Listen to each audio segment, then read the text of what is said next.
to see you. Great to see you. Are you drowning yet? How many weeks in? Just a few. Just a few. Let me start with the Epstein case, because there was an expectation that this was going to be bigger. You had the same expectation. We all did. And the FBI handed over a couple hundred pages of documents. But, Sean, I gave them a deadline of Friday at 8 a.m. to get us everything. And a source had told me where the documents were being kept, Southern District of New York, shock. So we got them all by, hopefully all of them, Friday at 8 a.m., thousands of pages of documents. I have the FBI going through them, and Cash is also, now that we have Cash here, it's a game changer, of course, and Cash is going to, Director Patel, is going to get us a detailed report as to why the FBI withheld all of those documents. Okay, I want to be clear, because I think people... Yes, sir! That's exactly what I wanted to hear. As you may recall in my previous video, very upset with Pam Bondi over the shit show that we had last week with the Epstein Phase 1 drop. That was an absolute nothing burger. Of course, that was this shit show right here that you see on your screen. A bunch of internet influencers, TikTokers, Twitterers, YouTubers smiling and holding up a bunch of bullshit, a folder, a binder of nothing. Absolutely nothing in it. Stuff that's already been released to the public, which we have already gone through. Of course, Pam Bondi put the letter right at the top of that stack saying, hey, it's come to my attention that this is not everything that I requested, which I called bullshit on, because she should know that. Because one, she's not a dummy. She's a lawyer. Two, she claims to care passionately about this, and so does Cash Patel. And she should have known for a fact that she did not have all of the stuff on her desk when she opened her big mouth and said that she did. I have the files sitting right on my desk, she said. Well, she didn't, and she should have known that, because one of the things that was crystal clear, at least in my opinion, was the first 3 pages after her letter to Cash were a list of evidence confiscated from Epstein. Did she have that list of evidence sitting on her desk? No. Did she have 3 framed pictures of women's buttholes? No. So where was it? Where was it? So she said it was being withheld by the FBI New York Southern District, which is an easy scapegoat, because those are the guys that pressed charges against Trump. They're the ones who pursued the indictment, and they're the ones who later filed a lawsuit against Trump because he was trying to investigate who at that office was trying to get him thrown in jail, as rightfully he should, because they shouldn't work for him anymore. It's his administration. He doesn't need people undermining him beneath them. That's what the deep state is. That is definition of deep state shenanigans. Well, as you heard on Sean Hannity, she has come out now and said that she was able to get all of the Epstein documents, all of the Epstein evidence. She said a truckload has now been delivered. That's what I want to hear. She put that ultimatum out. She said by 8 a.m. tomorrow morning, which would have been February 28th, and then we heard nothing. No raids on the FBI, no announcement of stuff being delivered, but now we have it. And when she says truckload, that makes me happy. You know why? Because of this. This is a truckload of evidence. This is what I expected she would have when she said she's going to release the Epstein evidence, the Epstein files, the Epstein documents, the list. Right? I have the evidence on my desk. This is the evidence. There's no way humanly possible she could fit all this shit on her desk. But she can fit it into a truckload. So when she says, I have a truckload of evidence, this makes me happy. This is what I want to hear, because this is a truckload of evidence, right? So maybe she does have all of it. Maybe they were able to hide something. Maybe they were able to burn stuff. Delete stuff. I don't know. I mean, anything's possible. Excuse me, I'm still recovering from a cold. I'm very congested. It sucks. I hate it. But yet the show must go on, right? But this is a truckload of evidence. So this is absolutely what I want to hear from Pam Bondi. You know, I want to see less of this, and I want to see more of this, right? More of this. Well, apparently she has it. This is the list right here that she had on her desk. She should have all of this stuff. Plus, you know, what's on these CD files? There's expandable folders here. There's CDs. There's hard drives. Let's go through it all, man. Go through it with a fine-tooth comb. But not everybody is so confident, and rightfully so, because we've already been burned once. Let's hop on over to Tim Pool over at Timcast, who had this to say this morning. Release a single page, any one page of previously unreleased information from the Epstein files. Redact what you need to for national security and to protect the victims, but release some information. I don't care if it's got 50 names or no names at all. Give us something new that is definitive from the Epstein case to prove you actually have the documents. The story, of course, is that... Absolutely. I 100% agree with him. That would be a show of good effort if that were the case, if they were able to pull that out, if they were able to show us just one thing that is different from what was already released, that has not yet been released to the public previously. And, you know, maybe this time let's not release it to a bunch of, you know, YouTubers and shit, influencers.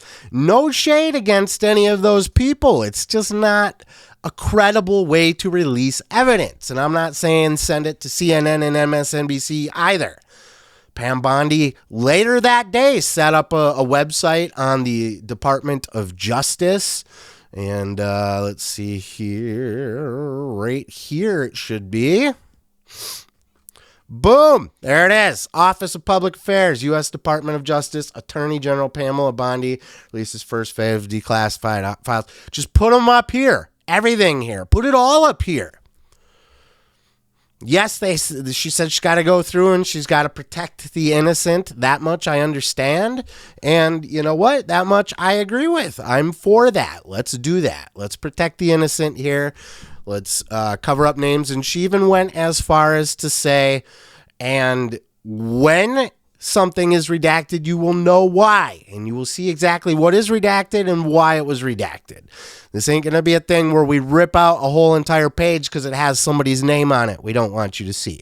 It'll be blacked out with a note saying we blacked this out to protect the names of the innocent or whatever the fuck. That's what I want to see. Release it. Let's get it out there. So take this with a grain of salt because obviously last week we were all duped. And last week we were all told that we have the Epstein files ready to drop and we got a nothing burger. So I don't fully believe her. I think I do kind of stand with Tim Pool here, but I gotta say, man, that the truckload of evidence gives me hope. It gives me hope because this is a truckload of evidence. That's what you should expect when you're getting the Epstein files. And I want everything. I want to know who was where, when. I want to know who was on what tape doing what to what person. I don't know that I don't need to see it. Let's not, upload the files to the videos to YouTube or anything, right? But we need to know who was there, who was involved.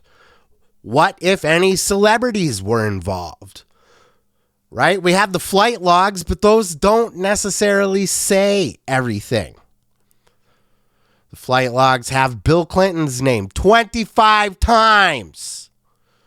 Chris Tucker and Kevin Spacey 11 times. All of them with Bill Clinton, by the way. They had some weird, like, they were hopping around when you track the flights. They were hopping around from, like, countries in Africa and over to, you know, Portugal or wherever. I mean, they were everywhere. They were having a good old time hopping around. And those just happened to be the only flights that did not have Secret Service with Bill Clinton. Weird how that happens. And what the conservative media will never tell you when they tell you that Kevin Spacey's name was on this list, on the flights. Naomi Campbell's name was on these flights. Chris Tucker's name were on these flights. And of course, Big Daddy Bill Clinton, the most, 25. But they won't tell you that Donald Trump's name was on that list 8 times as well. I did a whole separate video on that. I'll put that on my end cap, I think, so you can watch that. I do believe he's cleared.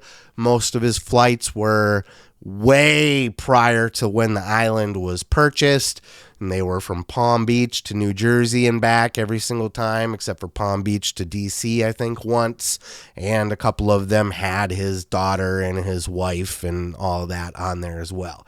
Doesn't mean that there weren't any shady shenanigans. Epstein was on those flights. Ghislaine Maxwell was on those flights. But Epstein also lived in Palm Beach. It stands to reason that his private jet would be traveling and, you know, other business friends would tag along. You know, there's thousands and thousands of flights on that log. Not all of them had a bunch of pedo action going on the plane, right?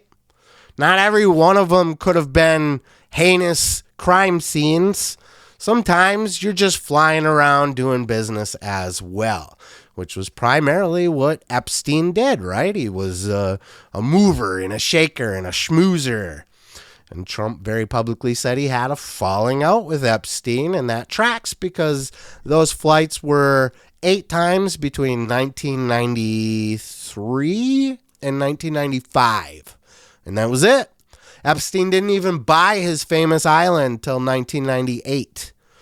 And guess where all the Bill Clinton flights were? 2002 and 2003, long after Epstein bought the island. And of course, it was not a Donald Trump painting wearing a blue dress hanging above Epstein's fireplace, was it? So that's my take on it. I won't hold my breath waiting for all the truth to come out. But I think if we're ever going to get a chance to see it, it's going to be under this administration. This is a large chunk of the reason that Trump got my vote is because of Kash Patel, because of the disclosure. JFK, RFK, MLK, 9/11, Epstein. Let's get it all out there, all of it on the table. Let's stop hiding shit from the public. We're not your children, right? You're not Big Daddy who knows what's best. And we're not going to tell you for your own good. No. We, the people, deserve answers. We need to know. Whether it's our guy, Donald Trump, or your guy, Bill Clinton, or a mix of the whatever, or Tom Hanks, whoever the fuck, I don't care. Everybody at the Oscars, lock them all up. Hillary, I don't care. Anybody involved in this, we the people need to know. And we don't just need influencers telling us. And we don't just need right-wingers telling us. We need facts, proof, evidence that is undeniable. That even all the libtards can't argue with. Though I'm sure they will find a way to, because they just have that TDS, and anything that Trump's administration does is bad, even if it's, you know, exposing a ring of elite pederasts to the public. Of course, that would be, you know, something that they frown upon because it's Trump's administration doing it. So, of course, the last administration wasn't going to do it because the leader of that administration, if he actually was the leader, liked to sniff little kids all the time. So clearly he didn't care too much to do any of this, did he? But I won't hold my breath, but it does remain to be seen. But I got to tell you, a truckload of evidence is much more like it. A binder sitting on my desk when we know that this is out there. This is not a new picture, guys. This picture's been around. This is from when Epstein was raided. His house, his island. This is what they pulled from it. So there's no way in hell Pam Bondi thought she had everything sitting on her desk in a little tiny binder. 200 pages. A truckload? This is a truckload. So fingers crossed. Let's not hold our breath. Let's always be skeptical, no matter what side you're on. A true journalistic mindset, a true independent mindset, true freedom-loving Americans will appreciate facts, whichever the facts say. Doesn't matter what's on that list. Doesn't matter who's on that list. Doesn't matter what information comes out. Just get the information out to the public where it belongs. So we, the people, can see it and make our own decisions about how we feel about it. I will go ahead and leave it there. If you liked this video, hit that subscribe button down below. Peace, love, and pizza. I am your boy, Seth Grimes. And we'll catch you in the next video.